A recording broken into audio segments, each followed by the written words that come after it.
We are rocking and rolling. All right. So, I've never actually said your name to you.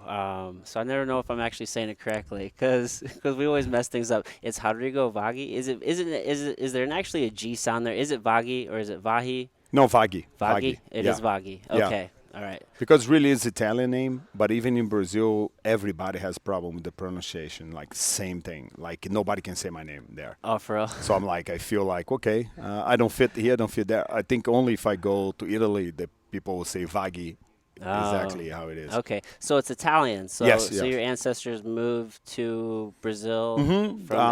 from Italy? A little before Uh, Second War, okay.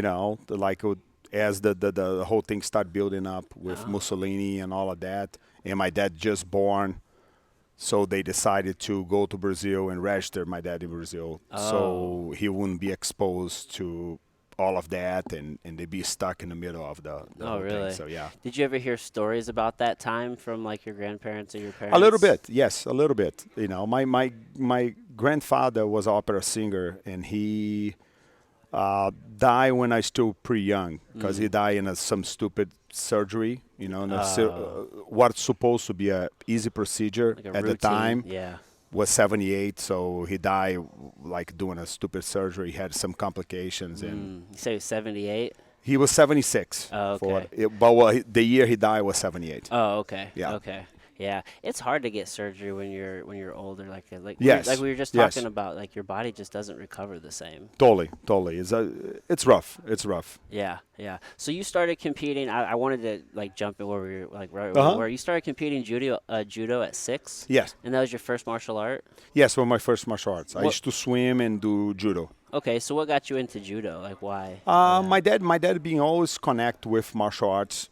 He always loved martial arts. He did karate. He did, when I met, he already did judo.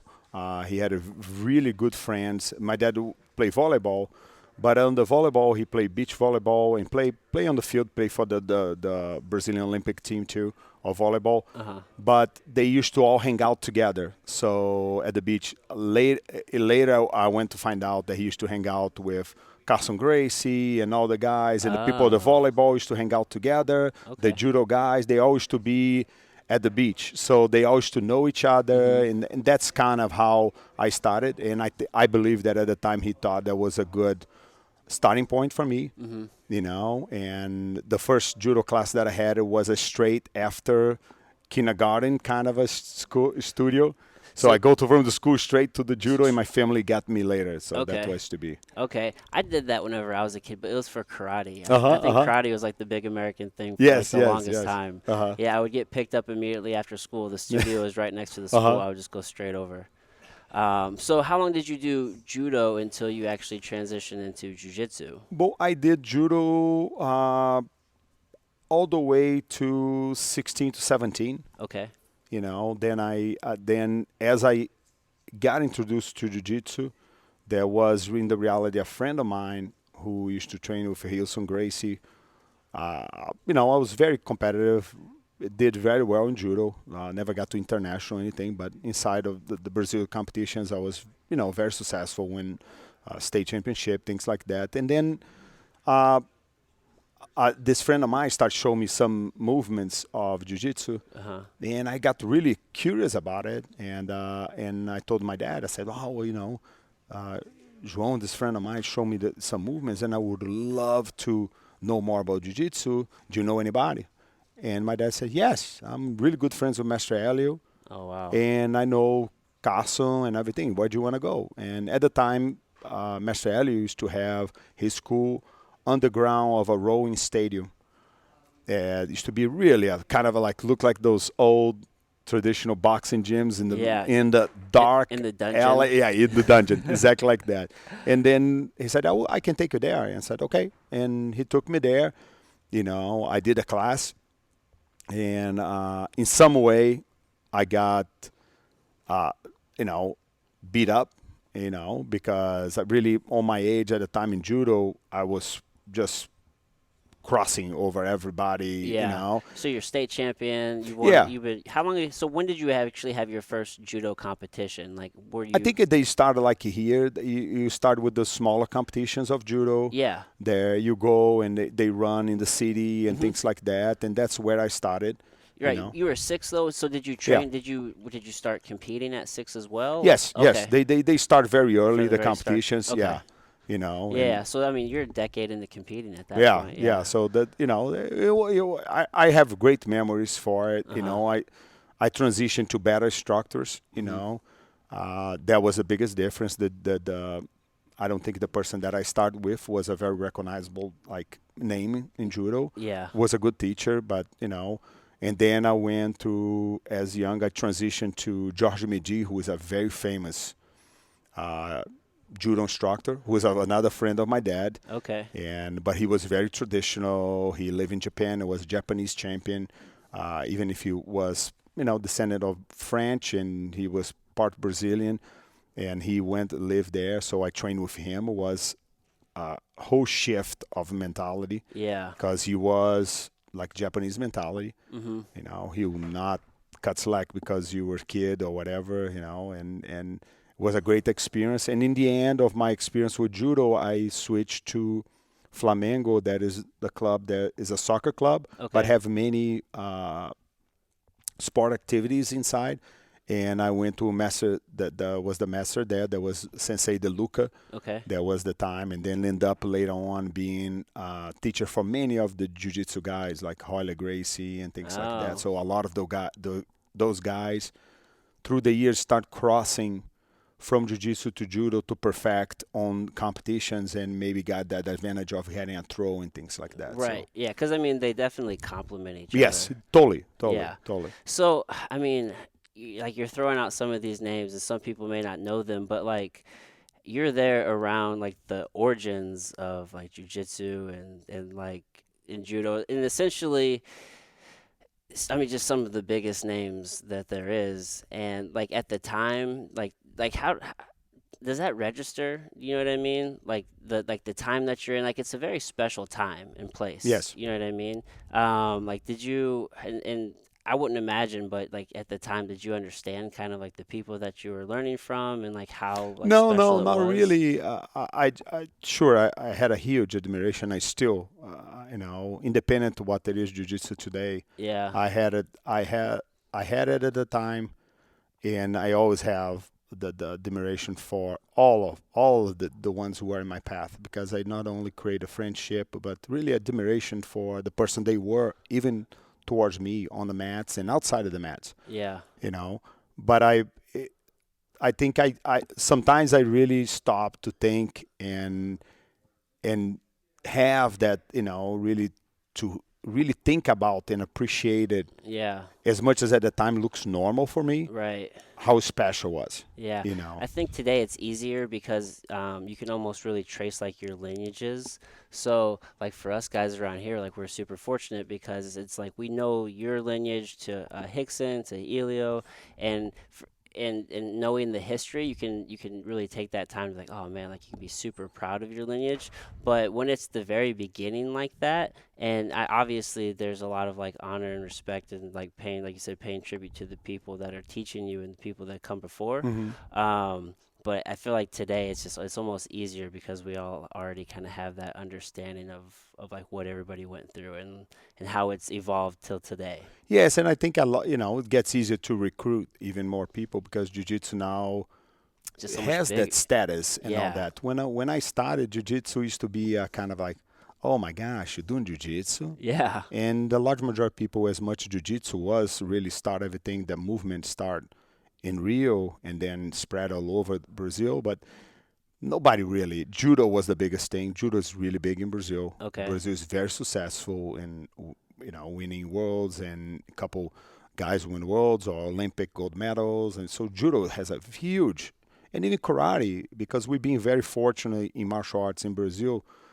of having the direct immigrants coming to Brazil and introduce us directly that Right. martial arts without filter, without needed to be socially correct in, oh, you can be too hard on this kid. Oh, you can. No, they came from Japan and they will train like they used to teach the kids there. My coach used to tell me all the time. He said, when you Kokan, you like, if you do something wrong, they will smack you on the face. And if you want to leave, leave.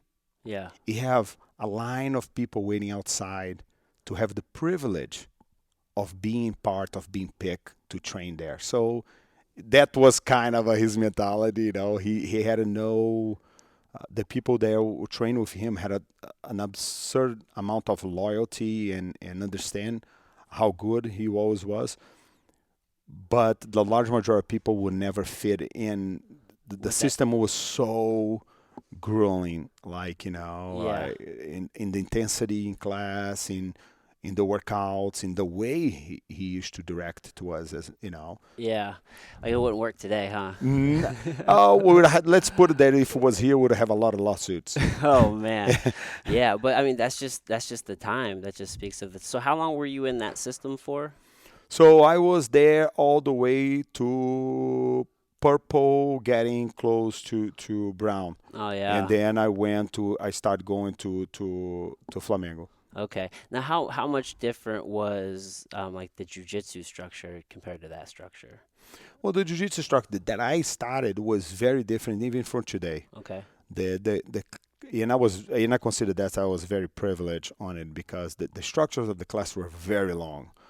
The classes end up to being close to 3 hours class, and Okay. we used to have a huge amount of self-defense in the beginning, and then all the part on the ground. So the classes are very, very extensive. And as through the years, as we progress, I think was not commercially as to do classes like that because a lot of people who have family and things like that, not me as a kid, but would it be hard to retain students on that way. So Yeah. more and more as jiu-jitsu start evolving, I noticed some of the part of the self-defense start slowly Okay. getting away. Yeah. I think much more when Rickson moved to United States. I think that the classes started really focusing, be a more direct class that would go for maybe a throw or maybe a wall, self-defense or whatever, but immediately would go straight to the ground and focus most on the ground fighting part. Yeah. Yeah, I mean, just with that popularity, that's what everybody wanted to learn, and Yes. then this is kind of what the market called for. Uh So, huh. yeah, so people cater to that. Yes. So what were those early days like? Like what was that gym like? Who was so Master Ilio was teaching at that time? So Marcelo teaches a lot of the classes, and Rickson, the majority of classes that I got, Rickson was teaching, unless when Helson was in town and will run the class or things like that, or visiting one of the brothers. Everybody was really young.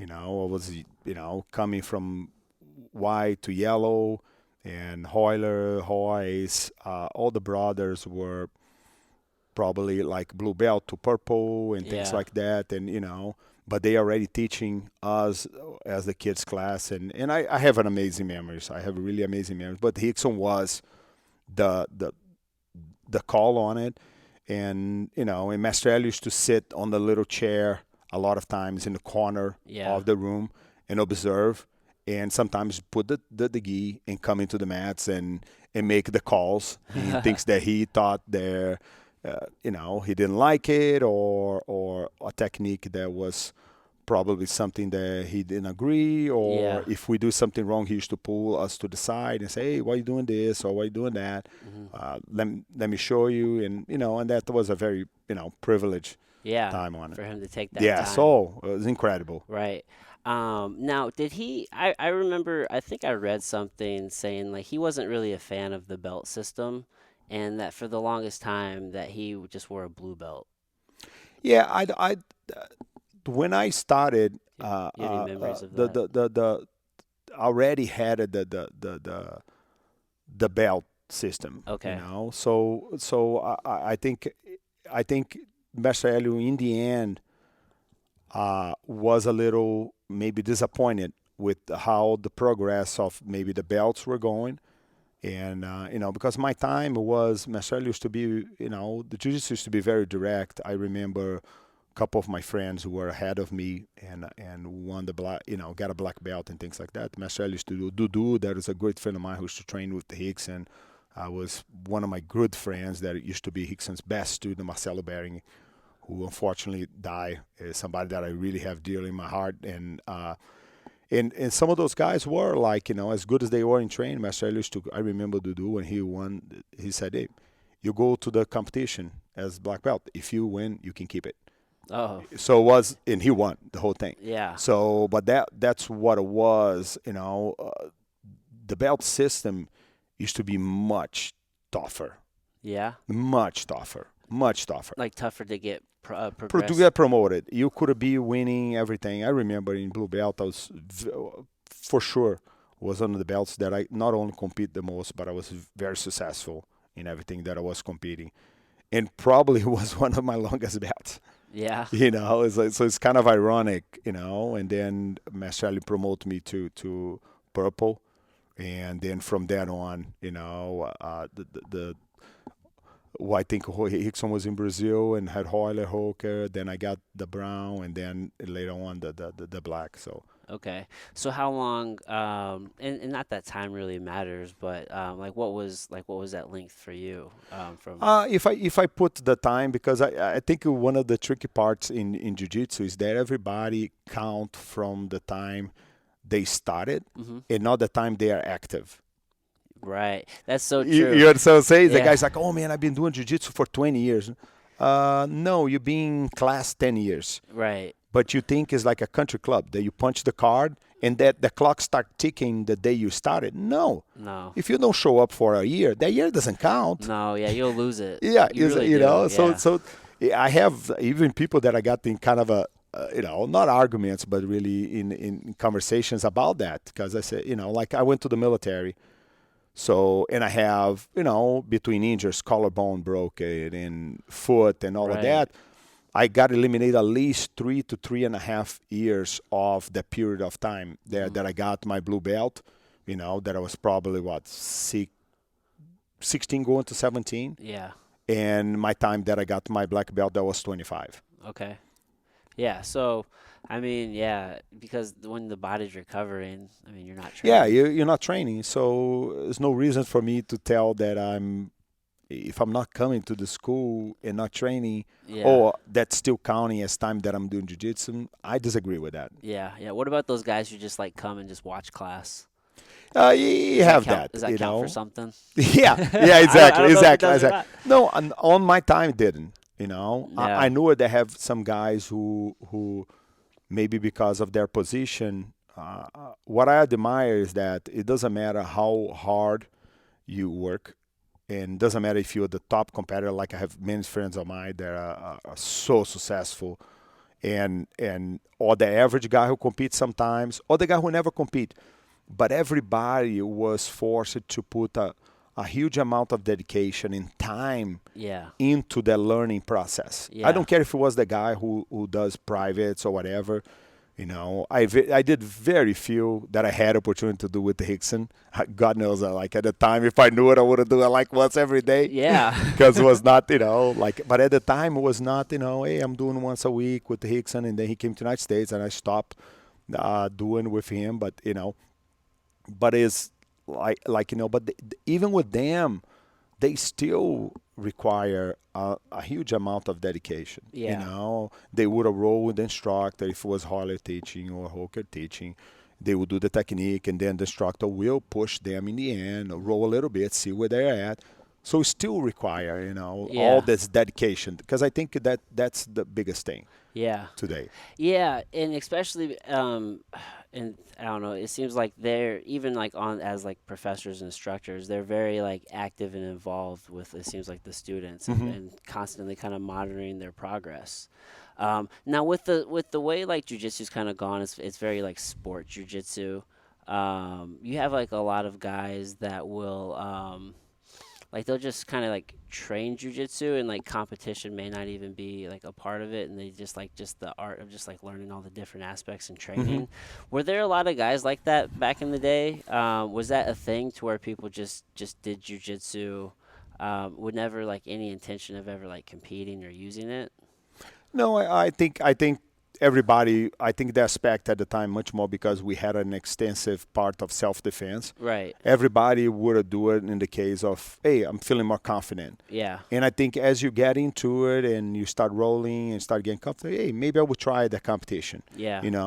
Sure, didn't have it that mindset that we have today because it's so big. There's so much recognition, so much status Yeah. that a lot of people want to do it for the status too. Right. When something doesn't have the doesn't produce any kind of image or put it out there, I think less people will be inclined to, hey, I'm going to dedicate to something that nobody cares what it is. Yeah. Because at the time that's all it was. When you start jiu-jitsu, people are like, what? What is that? Why It's are you like, doing oh, that? what is that? Oh, it's a choke. Oh. Yeah. Yeah. Now it's just so much bigger, right? Yeah, and the quality, I think because of the size, attract more and more athletic guys who would be incredible in any sport. Yeah. And that no doubt the level is just like you see guys now today. They're, on my time, big guys used to be really overweight, Mm-hmm. and they used to have a very dominant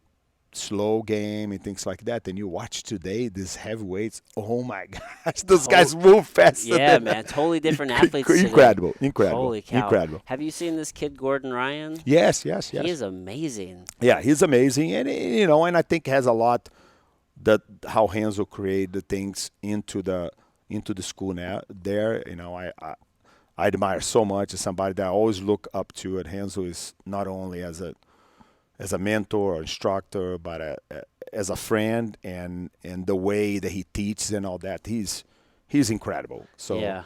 He's created something very special up in the Northeast. yes, he there. did. Yeah, Yes. yeah. He has quite a few Yeah, no students. surprise on it. He's just always been incredible since Yeah. I know him as a kid from surfing and being on Quebra-Mar, that is a beach in the entrance of Barra da Tijuca. Okay. So a lot of us we used to hang out there, and go surf and things like that. So Yeah. So what was a typical training day like back in those days? Was it, I mean, you would train, it sounds like a lot of time spent on the beach, surfing, doing different things. What is everybody doing? yeah, so the training normally used to consist. Most of the trains used to be at night, and most like at least on the Gracie school that we're at, and during the day used to be mostly privates. Okay. Then later on, they started opening some classes at noon and some class even much later, I think Saturday at noon and things like that. But on weekends, nobody would even want to really talk too much unless it was something specific for a competition or something like that. Mhm. But the busier classes were definitely evening classes Okay. at the time. Well, now, were you doing jujitsu full time at this time, or were you just training jujitsu and also working? Like, what was life like for you? Depending where I start. So I start working. I was in college and working with my dad, what I cannot really call work, but I was there trying to Trying to, tell people that I was working. yeah, it looked like To it. make some some money on the side or justify whatever money I'm getting from my dad. And then I still training. Sometimes I will go at noon classes and at night. Okay. So the maximum there would be a 2 class, and even for that at the time was a lot. If you go into class a day and things like that, you're already really putting yourself out there to doing more than other people Oh are yeah, doing. I mean, training twice a day for Yeah. sure. And then so you're working, you're training. How long were you doing 2 a days, or actually, how many days a week was that? Like 5 days a week? No. Normally it was one day and the next day we won't have it, the class. Okay, so So if like, we would, let's say that we have the class, I think it was Tuesdays, Thursdays, and later on Saturdays that we had it. okay, And the night classes are always evenings. So it used to be very similar what I tried to copy the schedule. There used to be Monday, Wednesday, and Fridays technique with some positional sparring in the end. yeah, And Tuesdays, Thursdays sparring, full sparring straight, and Saturdays the same way. okay. Now, were all like submissions legal back? You know what I mean? Now with IBJJF and the rule sets that they Yes. put in place, was it always like that where there's no heel hooks or no reaping or no knee bars like below certain levels? Yeah, heel hooks I seen before, but nobody used it because it always used to be illegal Yeah. from the sport. Okay. Foot locks used to be a very look as a very cheat, kind of not technical movement. Okay. Same thing with wrist locks. So wrist locks, I remember wrist locks coming a little bit later Uh huh. on it, and and I think it got more a jump start on it because of the self defense aspect. But with the foot locks, he always was part, but it used to be look, oh, this guy's not very technical. Okay. So his way out is go for foot lock because he cannot do anything else. Yeah. Like I remember goes to competitions where somebody got finished in a foot lock and the stadium boo Oh, really? the guy 'Cause it's because he just finished not. in a foot lock. Yeah. It You just know? looked as dirty. Yeah, it looks like, oh, okay, he cannot do arm bars, he cannot do triangles, he cannot do chokes, and so he goes into a foot lock because he cannot do anything else, Yeah. Yeah. Some people still feel that way. What are your thoughts? What are your thoughts on the leg game today? No, I like it. I just I like it a lot. I just the I think my the concern is there. The game extremely shift to just one side Yeah. and turns to only legs, and we discourage people to be a complete. Doesn't matter if you like legs, but I think if you just go and compete, and that's the only thing you do, Yeah. even if you are successful, I'm not saying it's proven that it's highly successful because you see, the guys now, they're incredible, Yeah. and but I think even for a spectator, as I can admire whatever because I watch and I still love it to watch it. The competitions and much more than no-gi, Yeah. because really is where the heel hook will play Right. in Abu Dhabi, some of the Polaris, or some of these other competitions. Yeah. I still admire, but sometimes it is cool to see the transitions on a back take, Right. So I think Abu Dhabi would be the one that I like the most to watch with because everybody's so well prepared there that it's Yeah. not so easy to just hunt for foots the whole time. Yeah, the competition, I mean, to make it to that level in that tournament, then Yes. you have to be really, really good. Yeah, So, the level there is incredible. Much more today, the same as jiu-jitsu.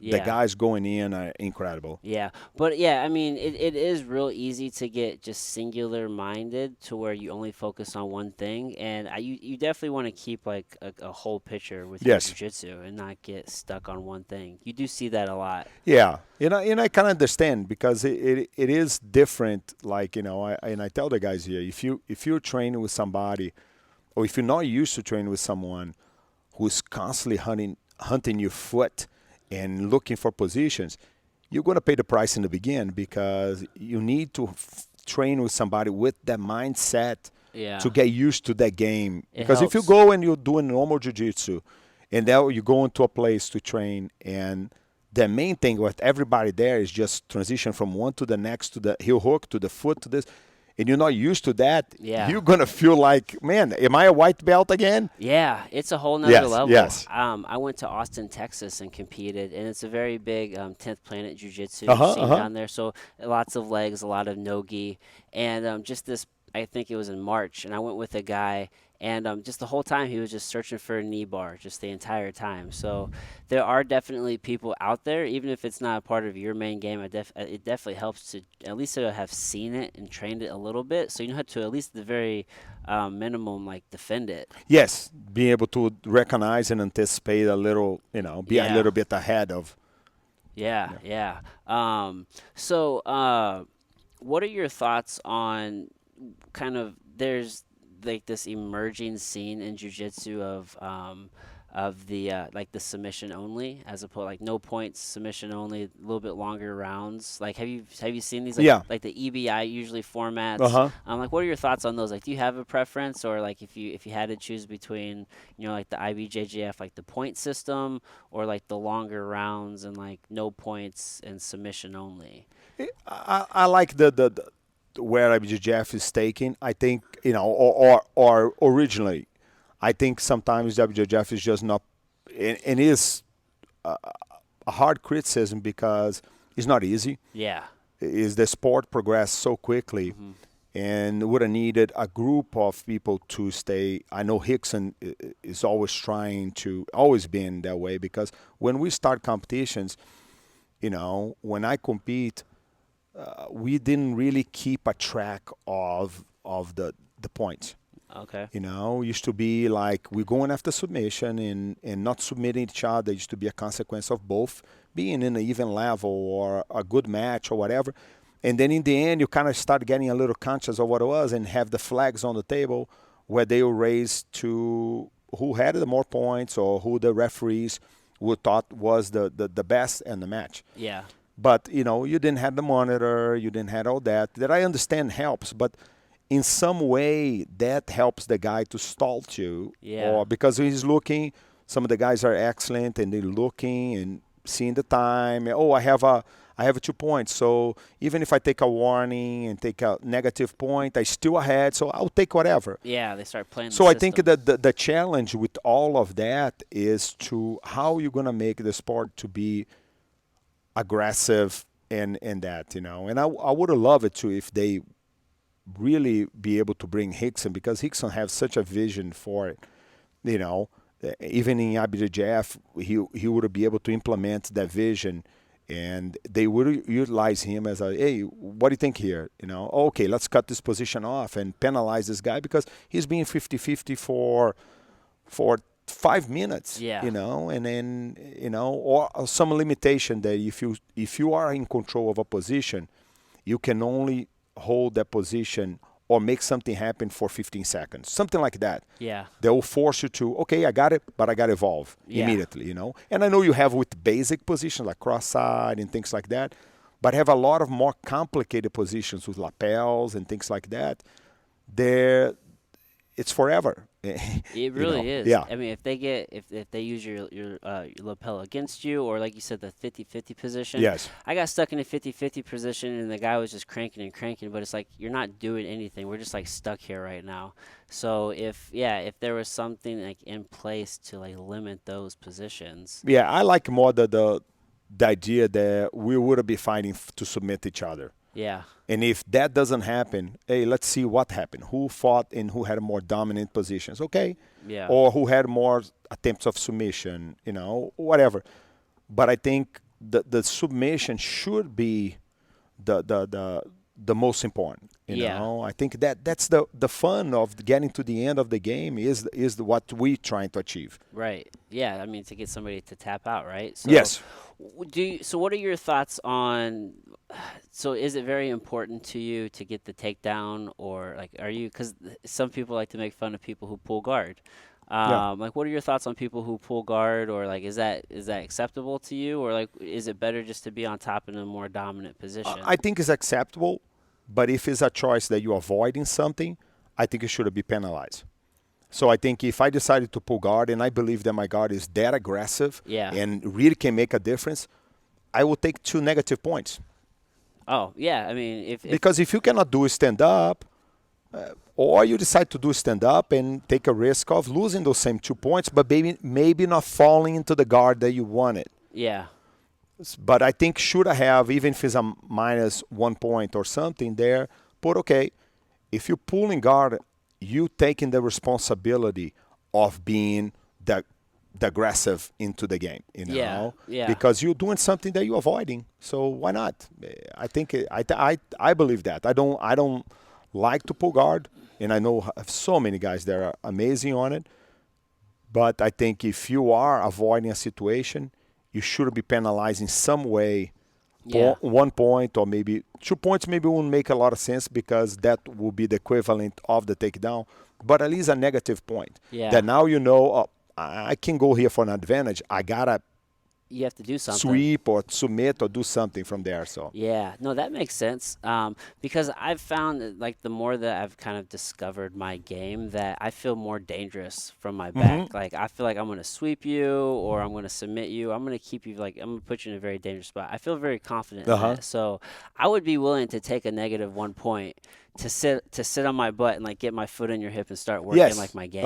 Like, I would do that. And I think the game would be naturally more aggressive because as soon as you know that you're putting yourself onto that position, right, you would say, hey, I know what I'm doing, but I'm going to really push the pace on this thing. Now, right? Because you're already in the hole. Yeah.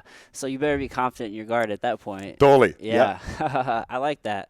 Yeah, man, there's definitely some things I feel like could definitely maybe improve the sport and make it maybe a little bit more attractive. Um, I competed like for the first time like on like the big scale at Worlds last year, and it is a different experience. Very different. Yeah. You've been competing on that level though for like a long time. So, I mean, how have you seen it evolve?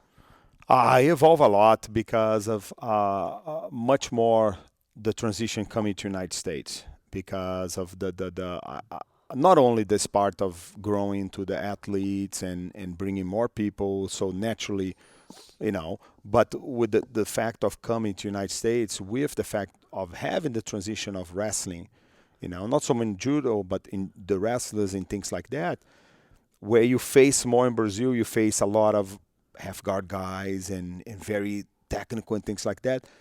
And maybe now it's changing a little bit after Jiu-Jitsu came to the United States, but here is a much tougher situation to maybe get the top.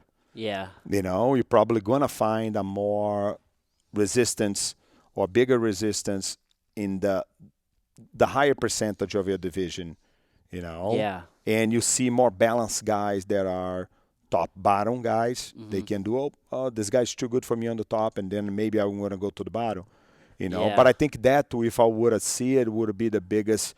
I think jiu-jitsu evolve a lot in the stronger sense with the wrestling corporation Yeah. coming in and a lot of amazing, great wrestlers joining jiu-jitsu, and I think was very positive for it. Yeah, if there's anything that probably would, if I could think of it, that's probably like one of the biggest things that maybe America did for jiu-jitsu was like introduce wrestling more so to it. Yes, Yeah, I mean, jiu-jitsu had a wrestling, but it was a very basic fundamental, yeah, and was a we call baiana, is like, that is, the normal double leg takedown or waist takedown, a kind of more a Greco kind of a style and things like that. But I see very positive. I don't, some of the, not only my best friends, but the best students that I had it and have came, a part of them came to wrestling, and my son wrestle and all that, and I love it. I wish the only the only thing that I had is that is that I wish that I grew yeah, younger yeah, here or came younger, that I yeah, could have learned wrestling here, because right. I love it. I love this sport. I Oh love yeah. it. It's really, it's a easy identifying yourself with. One time you like grappling, identifying yourself with wrestling is very easy. Oh yeah, I started as a wrestler, Hmm. and it was like I always explain it as like my first like movement language because a lot of times like we call these different things different names. It could be the same thing, but somebody will call it different. So like some people call it an arm bar, some people call it Yes. an arm lock, Hmm. right?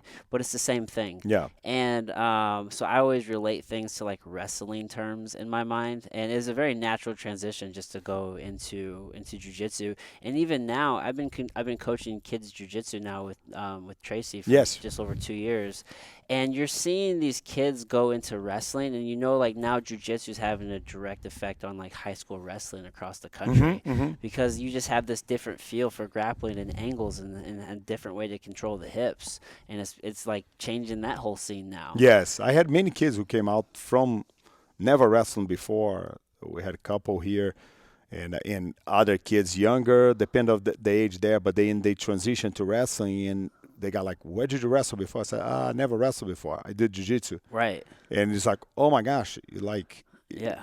They look at it completely yes, different. yes, yes. Yeah, and I think of Tracy's son Hickson. I Uh-huh. mean, obviously he's been doing jujitsu forever, and then now he's just like a killer wrestler. And a Yeah. lot of that's just all jujitsu. Uh-huh. Yeah, so it really changes things. So when did you come to the States? I came to the States to start teaching in 97. Okay. So I opened the school. There used to be my first school in 97. So I came for a period of time in 96, and met with the guy who turned out to be my partner at the time. He used to teach Hapkido at the time, and and he helped me out a lot in getting here, getting my athlete visa Yeah. and all of that. So, and then we decided, okay, you're going to teach some of the stand up, and he will teach Hapkido, and I will focus everything on the ground and Yeah. teaching jiu-jitsu. So that's how everything started. And So you first came and you came to St. Louis first and have been here. yes, I really travel all over. Hmm. My sister at the time was in San Diego, living and studying there, and then I went there, visit her, went hang out with Hickson, trained there for a while, and at the time Hickson even wanted me to go there and be in California and everything. We always had it, not only the master student relation, but we had a friendship going outside. I had many times that I had no ride going home, and I used to I used to jump on the. I remember Hickson used to have this old caravan. It used to be like a Chevrolet and old uh, wagon and brown. It used to be with load with papaya boxes. Oh yeah. Yeah, and he would see me or I get out of jiu-jitsu. He's like, "Oh, do you have a ride home?" I said, "No, I'm going to get the bus." And he used to give me a ride home and drop me at the house and then Oh go, yeah. yeah. Oh, he's super nice. What were those rides like? What did you guys talk about on the Oh, ride? really cool, but it was more about some things in class. I was really, Yeah, just it's kind of those things that we talk about it. If I knew it better, I would have used everything of those rides to get any yeah. comment or any, input. But it was so natural. He would treat me so always, the friendship and the way outside of the mats that I'll never forget. Yeah. Did everybody know how big he was on the world scene at the time? No, I don't think so because of the you know the, if you look the dynasty with the family always had it a build up to have the family champion Yeah. because the family always came to trying to prove that jiu-jitsu had a space in the martial arts and was the best martial art and so you came through Master Elio and then Carson Gracie and then Holes and then had Hickson and plus the students under but that was the natural sequence that was creating their family champion. Yes. There was when the things get really ugly and somebody said, I don't think jiu-jitsu is all that. Oh, okay, talk here with him, Yeah. and you want to challenge, that's the guy you're There's going to always somebody challenge. ready to Yes, challenge. yes. Huh.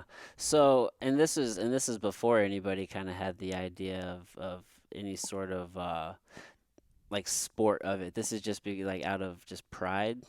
Is like Yeah, what's driving that? what I think that is what I I see today, and people do not have a grasp or an idea of really what it was. Because today, and I admire, I have so many friends and great students and fighters, and I think that's totally right that they are totally underpaid anyway, but they're getting paid. But when you're fighting for nothing, just to representing what you believe, Yeah. and you got to be always ready, I don't think people really understand that. Yeah, that's something else. It's like what's really driving that? Because it is in many stories there is like is it different. They're like, hey, sure has a build up to the fight, that emotional, that adrenaline. But I tell you, hey, you have 3 months to be ready. You're going to be fighting this guy. Okay. But if you are the one carrying the flag, if a guy you can be went out last night, went out with your girlfriend and had a great time, and tomorrow at noon somebody knocked at the door and said, I want to challenge you. Right. And they've been I don't training. think it doesn't matter. Right. And you can back out. Yeah, you have no choice. So that is what a lot of people don't understand. Like even more with Hickson, he faced that so many times. People just Just showing walk up. in. Like Hugo did that. Oh. Hugo did that. Have I think it's Andy Anju, the Japanese guy, did that in California. Okay. Walk into his school. Hickson was having breakfast with his family. The guy walked in and said, I'm here to challenge you. And he just has to say And you got to do yes. it. You got to do it. You can't be, we're going to mess it up on time. It's like, because it's all about the pride. And if you say, it's not now, they go, see, Yeah. I knew it, man. I knew it. Yeah, I knew you were soft. So, Yeah. he can be getting ready for months. He has the element of the surprise of coming in. Right. With Hugo was the same thing, because with Hugo, even when we had the whole thing with Vale Tudo and all of that, Rickson was already coming to U.S., was preparing to come to U.S., and Hugo at the time was, the head, the big guy for Luta Livre. There Okay. was kind of a revolution of a little bit of the guys who were not some of the stand-up guys who lost to Jiu-Jitsu on the challenge, Hmm. and they want to start building something to do some grappling, and they start calling themselves Luta Livre because they train with the pants, but not the top. Oh, okay. So that's how the whole thing started. And Hugo used to teach. I think I believe I'm not 100% sure. They used to teach. I think in the police academy and really big guy, tough, very tough guy. And he was, for what I heard, going around town as well as Rickson. He's checking out and that's where it happened. I think it was Hansel or someone called Rickson and told him I was at the beach at the time, but it called and told that he was at the beach. Okay. And at the time Rickson was getting ready to leave, but he was like, "Man, I can't leave like that Oh, he has to take care because of his first. if I leave, it's gonna look like I'm running." Yeah. You And know. you can't have that. Even. And then he went to the beach and happened. That's where happened the first in the Grace in action. Yeah. That's what happened. Now, whenever he had to take these challenges, did he absolutely have to wear his gi? Like, could No, he no, did like he no, didn't have to, right? He no. could just. Rickson never was. We had a couple challenges, but I never. I don't remember. I remember going really young. My first Vale Tudo was exactly with those guys who end up being the guys for Luta Livre. Okay. So the first Vale Tudo, I went to.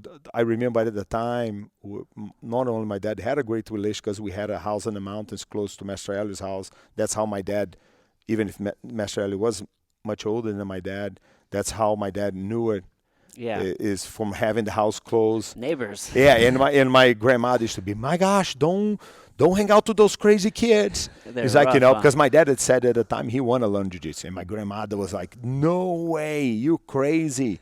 Much more at the time, my gosh, like, Yeah. my dad's from 37, so like at that time you talk about jiu-jitsu and fighting, my grandmother was like, there's not a chance. Yeah, that's just hoodlums and gangbangers doing Yeah, something. yeah. So, I had some really, really tough guys who are the core guys that Master Elliot had at the time doing it with him. So, Yeah. Man, what was I gonna ask you?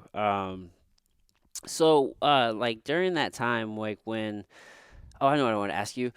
Oh, the when they're on the beach uh-huh. and like they're so. Does he know like the guy's coming? Like he like they schedule that. Like how long does he have? Is it the same day? Same day. Like does he just have like matter of like hours and he just No, goes and just is now. right now, Is right? now. So like that one time when he's like he's eating breakfast Yes. with his family. He just has to stop eating breakfast Yeah. right in that moment. And pick up, jump on a Oh bike wow, yeah. and go. There's That is no. a whole other level of like commitment because you're always ready. How long did Hickson hold the flag for like the family? I think hold for a very long time. Can, The can you hear me now?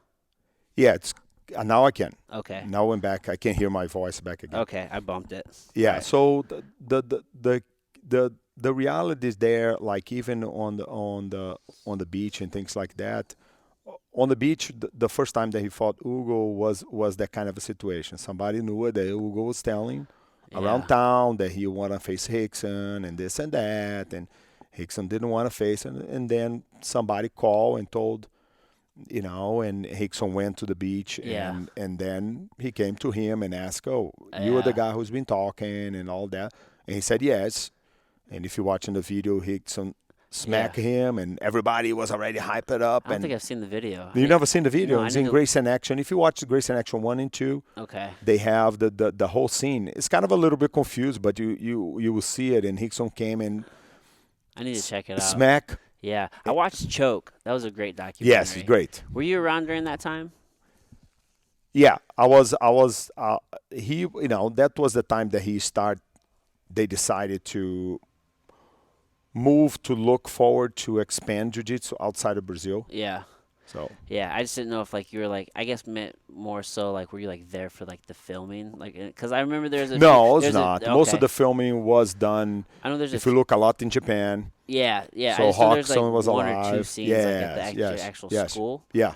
Okay, I was just wondering. So did Hickson have any like influence on you coming to the States? I know you said he wanted you to go to California. hmm Like I mean, did you kind of seek like advice from him as No, well no. during that time? I at the time I was, I was working stock market, Okay. and I was really burned out of stock market, Yeah. and my desire was come to be with Hicks and things like that. But my other part of the desire was do something on my own with my own mistakes, with my own choices, and see how far I could get it. Oh, wow. So you definitely took like the ultimate like entrepreneurial leap, right? I mean, you went to school, you got your degree. It sounds like you were working kind of like in the corporate stock market scene Yeah, and I work for 6 years to yeah, around that and it just to wasn't what you wanted to be doing, right? uh-huh. So you came to the United States and started a jujitsu and then started teaching Yeah. jujitsu. Yeah, like Yeah, it's a big crazy transition. I don't think were at you the time my family was a big yeah, fan of, but were you nervous? I was very nervous. Yeah. I remember having nightmares in the flight Yeah. because I barely speak English at the time.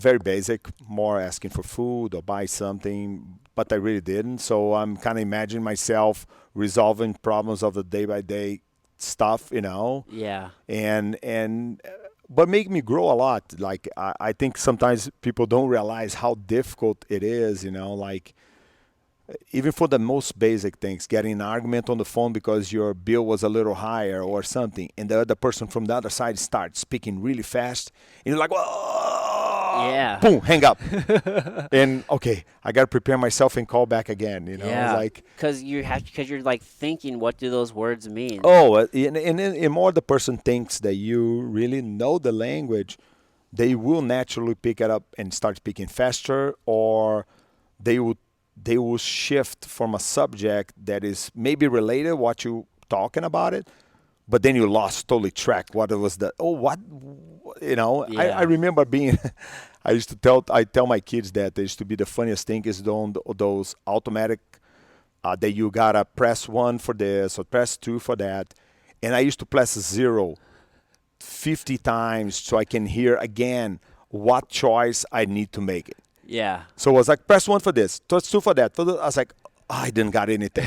Zero. Do Repeat, it. go to the main menu and press again. Yeah. And I was like, over and over and over and over. Yeah, And well, over. English is my first Yeah. language, and I do that. They just go too fast, man. And English is such a weird language because like one word can have multiple meanings, Yes. and it's just so confusing. It's very confusing. Yeah, I want to learn other languages, and sometimes, and maybe it's just an excuse, but because I learned English first, it almost makes it harder to learn other languages because the structure is a little bit different. No, we really don't. You don't think so? No, I think the challenge is the same. I think the challenge is the same because the structure for Portuguese is totally different. And that, I think, is one of the most difficult transitions for everyone who wants to learn the language there. In the beginning, you want to think in your native language Yes. and translate it to whatever you think other words will fit in the language that you're trying to learn. So for me, it was thinking in Portuguese and translating in my mind and trying to say in English, but then everything goes wrong. Right. So you can't, And I Right. remember somebody, I don't know if I read or somebody told me that you truly only learn a language when you were two things and you start thinking through on that language, but you have your first dream in that language. And Yeah. I never forgot, it was my first time that I had a dream in English. I'm like, what the heck is just going on? It's like, what? I was like, what? It's like Yeah. pop out of bed. It was like, what was a surreal kind of experience for me, I bet. because before it was always, natural. Somebody said this or that in Portuguese and whatever, but I never forgot that was my first. I was Yeah. like, maybe now I learn enough. No, I didn't. Yeah, yeah. I think that's my challenge is just to stop thinking in English and just thinking in the way of like the structure of the language, because like the rule structures of English is just it's backwards from everybody Yes, else's. the verbs and how you position the verbs into the sentence. Like, Portuguese will be very more similar to Spanish and French. Exactly, right. You So know. like if you understand Portuguese, it's probably a little bit easier to understand Spanish or to understand Yes. French or one of Yes. those other Uh Romance huh. languages. So in that sense, you can learn like five languages Yeah. so fairly easily just because the structures are the Uh same. huh. Uh huh. With English, like the structure's completely Yes. backwards. So I'm Yes. having a hard time just like breaking those rules Yeah. and Yeah. just Yeah. like learning the new The cool rules. is that you got to approach in in a fun way. Yeah. So then you don't feel like, for me, it was in some way, sure, I put myself on that situation because nobody forced me to come and shift my whole life. But it for me, it was a matter of survival. Yeah. I was like, I better figure it out. So I watch ESPN with subtitles. That's what my biggest friend. Okay. Or I'll come to class and say something, and somebody, would you mean that? And I'm like, yes. And I try to memorize for that. But I still like, it was not too long ago. I will say something or was arm. I used to say that the armpit. I used to say arm pivot. Arm pivot. And then my son was like, "What?" And I was like, and that's the funny because when you have your kids correcting you, that's pretty bad. Yeah. So I tell them, I said, when you can speak more than one language, you come talk with me. Right. Yeah. Yeah. Then we have something to talk about. Yeah, but it's funny. I never took that, offensive or things like that. My best friends and everything always make a little joke. I can see people make a little smirk, smile that I said something that was not really fit. Yeah. Because I still sometimes or try to translate a joke from Portuguese or something like that and Yeah. going through Portuguese to English, and people look at me and say, "What the heck he just said?" My kids tell me all the time, "This can be good in Portuguese, but in English doesn't make any sense." That's so funny. Yeah, it's some things just don't translate well. Yes, yes. Oh man. So when you got over here, and you started your school, how long was it before? I know you said you kind of had a partner when you first started. Yes. How long did that partnership last before it was, doing what you're doing, kind of, So you know? the partnership he ended up moving back to Brazil, Okay. and somebody else, a really nice guy, took over the part of Hapkido, and what was a difficult transition because I was building jiu-jitsu a lot and working a lot, and the Hapkido was not getting the same recognition or the same support. So I felt like, as much as the guy was amazing guy, the jiu-jitsu was carrying everything by itself. Yeah. So I'm like, man, I'm working double here, trying to keep this thing up when nothing's being generated on the other side, Right. So I'm going to need all those other hours so I can do more classes. And It just in kind the of end, doesn't make a lot of sense right. that I have somebody teaching something else that is not really, even if it was less, it's not a big deal. Yeah. But, So you just kind of phase but if you that have out. 6 students, you know, It's not really doing much. Or yeah, yeah. yeah, and it's hard because the area was a expensive area. Was here down Manchester too on the 141, and the rent is already a big chunk on it. So Yeah, yeah. I mean, it's an expensive yes, area. yeah, Yeah. So kind of you then from there is just, I mean, kind of a no-brainer. You just kind of have to transition to what people are wanting yes, to learn, hmm right? Which is jujitsu. So then it just became full-time jujitsu at that point. yes, I know when you started, you only had what, like 6 students. yes, So I guess I'm just going to recap a little bit for uh the huh, listeners because I've already had some of your students already on, right? Like Mike Rogers. yes, yes, And I mean, I've known Hal for a long time, and Steve Berger. yes, So a lot of those guys were just like at least Mike and Steve were like pioneers in like the hmm MMA scene. yes, yes. Um, We're definitely much ahead of the time yeah, as a team, and had so many challenges that we went. I remember in submission grappling and things like that at the time. Pat Militech was coming up, hmm and we used to meet them in tournaments and things like that, and we used to be very dominant. Let's put that way on tournaments in Peoria or this or that, and so it used to be a great time. I really didn't had it that many students at the time because I was very hardcore. Yeah. And that's the way I came through, So I didn't know it a lot of any other way. Yeah.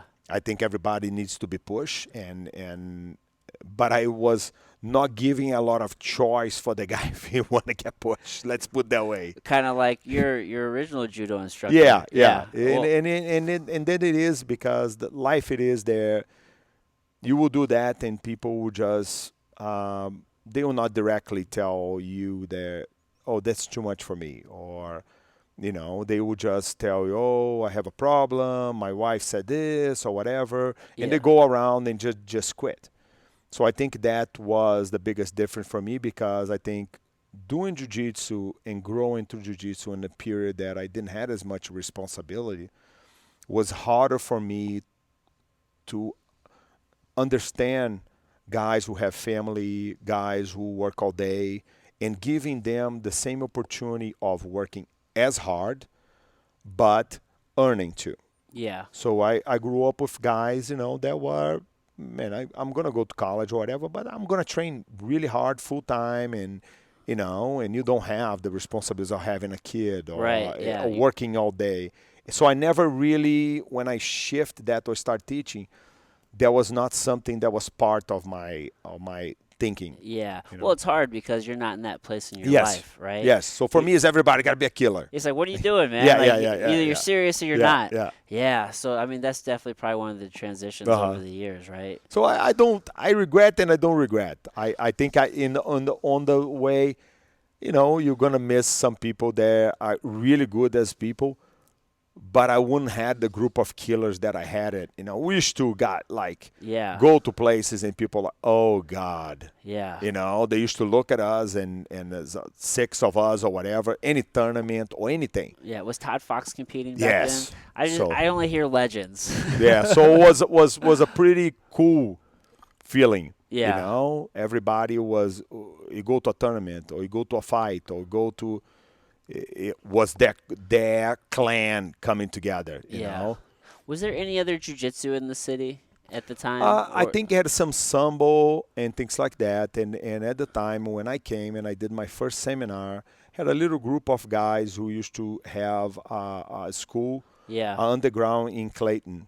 Okay. And I teach there a couple times. I start there, teach a couple classes there and things like that. But it was just a really nice group of guys who love martial arts. I think it was Jay D'Amato, or if I believe the Okay. right name. Yeah. And he used to bring people and teach and things like that, nice, Yeah. and all of that. And that's where I think they had it. They used to bring a good friend of mine that was Megaton Diaz Oh yeah. to do seminars at the time, sometimes in town. And then when I came, Megaton said, hey, and I'm not doing more seminars because that's now your town, and Okay. and things like that. And that's where I think was the only one. I know they had some guys who used to do sambo or things like that. Yeah, but- yeah. I know I sat down with JW, right? Uh-huh, And I know uh-huh. he was doing some sambo, and I wasn't. I was from a time perspective, I wasn't sure like when that overlapped with Yes. you being here or not. Mhm. But I mean, obviously, there wasn't really anybody else in town doing any sort of grappling. Yeah, I arts. remember people had no idea really what jiu-jitsu. Everybody thought that was Japanese jiu-jitsu. Yeah, So when they walk into the school, and then more UFC comes in, they think jiu-jitsu was UFC. yeah. It's not the same. Yeah, thing. no.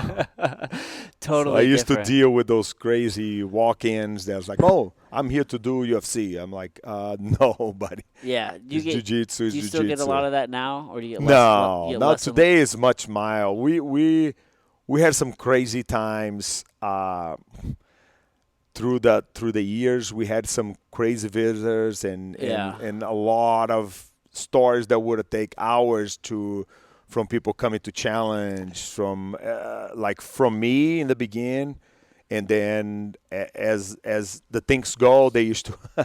So their way of marketing against me is they tell that, oh man, he's crazy. Don't go there. He's gonna hurt you. Yeah. And blah, blah, blah. I was like, no, man. You're not coming out inside of my school and disrespect me and tell they. Right. There's no way. Sign the release form and that's the deal. Yeah. And then the torch start slowly coming towards Mike, Todd, Steve, all of those guys there. If somebody comes in, I was like, man, Let's go to those If you can guys. do with those guys first, then you come talk with me. You Yeah, know. you're like the head Oh boss. yeah, it You was got like all the pit bulls. All yeah. the pit bulls are ready to go. Yeah, man. Well, man, you've done obviously like you're definitely responsible for growing the sport like in the Midwest 100%. I mean, obviously all across the country, but you have such a huge system. I mean, even just here in St. Louis, we have a lot of schools, but in Nebraska and out in California and Illinois, like all throughout the states, like do you ever like sit back and think about that, like how much just that one decision you making,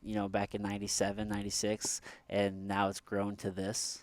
Yeah, I sometimes I do sit back and think, and and have parts that I got to be honest with you that I didn't, I don't know. The way even jiu-jitsu is progressing in some ways today, I'm not happy with, and but I think it's the nature of money being involved and all of that. But but I like it. I like it, the friendships that I build, and I know that even if whatever, if a different flag or whatever, I'm always being a person who respects everybody. I don't care who you are, what flag you carry, just be truthful to the martial art. Yeah. That the only thing who bothers me is when people are using the martial arts as a way of promoting themselves or selling to create, friendship, or hey man, Yeah. you my bro, I'm gonna give you a belt. So it, that makes me feel like what I earned was not like worth it. Yeah. Yeah. And So, and I don't care how hard it's going to be for you to earn it, but I think we all need to put dedication in the amount of time, because it is jiu-jitsu, because it is, and can have people better, can have people worse, but I think should it be required the same. I think that's the only thing that sometimes I upsets me, is people jumping to get the belt faster, is yeah. is people giving belts so they can open more affiliates all over and make profit over them, and Yeah. Definitely one of those tough things because as the sport gets bigger and as yes, schools get opened, it can almost become about the money and just like giving people promotions that maybe they haven't like put in the time. I'm always so conflicted about um because I think time and belt is very important. Like how long do you spend in that time? Because there's certain progressions that can only come like with time. Like you can't understand certain movements or like certain positions unless you've actually looked at it for a really long yes, time. So there is something for that. And then you got like certain guys who are just like amazing grapplers. yes. So it's like how do you balance that? But if you have like this really high level grappler, it's like maybe yeah, his first year he is capable of beating all these other purple belts. So his grappling ability is really high, but does he have like the knowledge of a purple And I belt? totally agree with you, because So, I had many guys, and my guys can, definitely say it. We had so many amazing athletes, oh and as yeah. difficult there they could be dealing with them. I don't care if you're a black belt. I don't care what you are. You know, the matter was not in how tough they were rolling with them or how hard it was to submit them. The belt should be connected to your knowledge, Yeah. and that's really the key. If I you can be the toughest guy and maybe even beat the black belt by taking him down and play the game and do whatever, but if I tell you, hey, how you break this position apart here for me, Right. or a student come to you and says, hey, how do I do to this guy's been putting the foot on my hip, and the guy looks and says, oh, I don't know, I just do it. Be- Um, Yeah, there's a that's a big difference in yes, that. and, Yeah. and I think that is the biggest difference, because like even Mike is one of my first and great examples on through that. Mike, when he started with me, I was the only one who submits Mike, Yeah. and Mike was this perfect balance of confidence and respect. Mike never in no moment had a lack of a confidence or be worried because he got tapped. He was just he desire for that or wanted more of this. Yeah. But at the same time, he always put himself as being as tough as he always been and all that, in a position of he always being so respectful to me, Yeah. even when he started. He's like, man, you did that? Did you thought about doing this? I was like, yeah, this is this movement, this, that. I was like, I love it, Yeah. and then not only through the jiu-jitsu, but our friendship outside of that, it's no word. There's no words about it, Yeah. to really describe those guys who've been with me for more than 20 years now.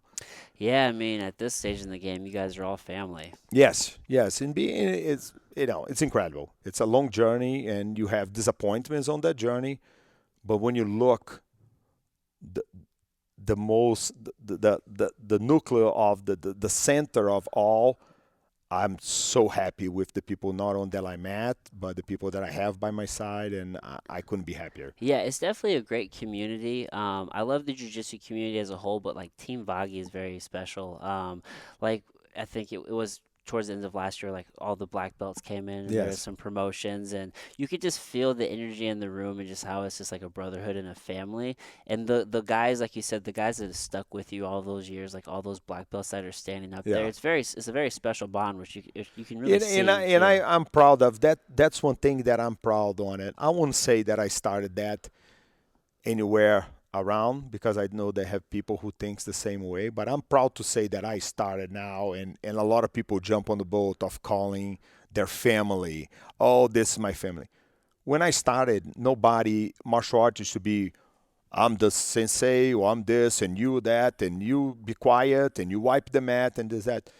And I'm proud to say that I generate with those guys that sense of friendship, that sense of family. Right. And then now everybody's like, "Oh, you're part of the family of other, other." So I'm proud of that because that was something that always attracted me a lot towards jiu-jitsu. Yeah. Was the bond and that admiration that I still have with friends of mine that I look so much up to, like Saulo, Renato Barreto, Vini in Brazil. I have some guys that I always not only as friends but like competitors and example of how they do things and all of that. So it's always people that I look up to a lot. So Yeah, yeah, and I mean the community. I mean, there's no shortage of just like amazing humans in the community. yes, and they have some amazing people. The same way have some Yeah, lost souls in the middle.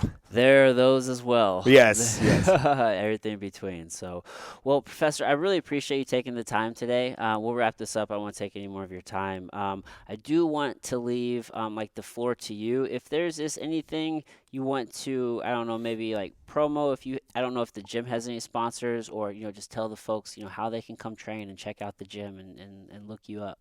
Yeah, if anybody wanna check it out, the gym, we have our website that's www.teamvaghi.com, and and I have two guys who really have the sponsors that I have there on the wall. They help me to create this facility here. And the Superior Building Group and Mike Whalen, who owns the Whalen Custom Homes. Uh-huh. I couldn't done this location without the help of those two and many other people. You know that, Yeah. how our family is, and if I started with from Rob Stone to I will never stop. From the guys from Omaha who help to put money to buy the mats, and this is just an incredible community of friendship that push and pull each other in moments. I think that's the biggest thing for me. I see moments where guys lost their job Oh or yeah. guys are down, and always somebody from the family will pull a string here or that. So that for me, even more than the martial arts, says everything, man. It really Yeah. does. And we have such a community of like people from all walks of life Yes. do Yes. do this thing. Yeah, I finally understanding what Hickson told me years ago. Then when he came to me and said what some people I think take out of content, that jiu-jitsu was for everybody. So everybody should be or have the opportunity to dedicate and put their time and have the opportunity to learn. Doesn't matter how challenging it is for each person in a different way. but I think today people try to use jiu-jitsu for everybody, so I can give a belt to everybody. Yeah. You understand what I'm saying? Yeah. And I think Rickson's message is there. I don't care if you're a guy who has no confidence, who doesn't have so many people here, man, that shift that attitude in life. Yeah. I had guys who used to walk looking to the ground, kids who didn't even look on your face, and today are confident, looking at you. A man who is, I know that will transfer this to maybe in the job when he feels that he's getting pushed around or Oh, yeah. whatever, that confidence. So I think that I took me took me a little time to understand that, but it's never too late. I still Yeah. have time, I hope, to keep learning. Absolutely. Yeah, yeah. Absolutely. So that's for me is something that I think from jiu-jitsu that is really special for me. Yeah, absolutely. It really can be for everybody. Yeah, Absolutely. Well, we'll end on that note. sounds good, All right. buddy. All right, everybody. Until next time.